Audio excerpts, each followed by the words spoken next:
Okay, class, paki-prepare lahat ng mga pinadala kong pentel pen at saka Manila paper. Mag-grouping sa tayo, madali. Ay, wala kayong dala.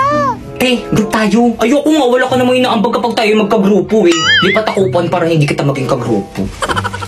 Okay, start na, bilang. 1, 2, 3, 1, 2, 3, 4. Okay, lahat ng group 1 dito. Group 1 ako. Group 1 rin ako. Ako rin, group 1. Wala kayong dalang Manila paper? Hindi ako nakadala ng Manila paper eh, pero may dala naman akong pentel pen. Ikaw, anong dala mo? Siyempre wala. Wala naman kasi kayo sinabi sa akin na magdala ng Manila paper eh. Ay, group 1 to. Ikaw na naman. Guys, ako na magsulat. Maganda sulat ko. Ay, may pabalakang shot eh. Oo nga, sana all. Ganyan ba ang tamang pagsulat sa Manila paper? Ano ba yung gagawin? Hindi. Huya na Wala lang yung pa tayong susulat ko dito. sisimulan. Sige, akong bahala. Guys, may nangungopia. Guys, sarangan nyo nga, may nangungopia. Hala, nangungopia. Hoy, Pipa, anong ginagawa mo dyan? Okay, class 1. Idikit na yung mga Manila paper. Hala, ang bilis. Bilisan mo. Hala, dali. O, ito na, idikit nyo na. Bilis, ikit na nyo ha.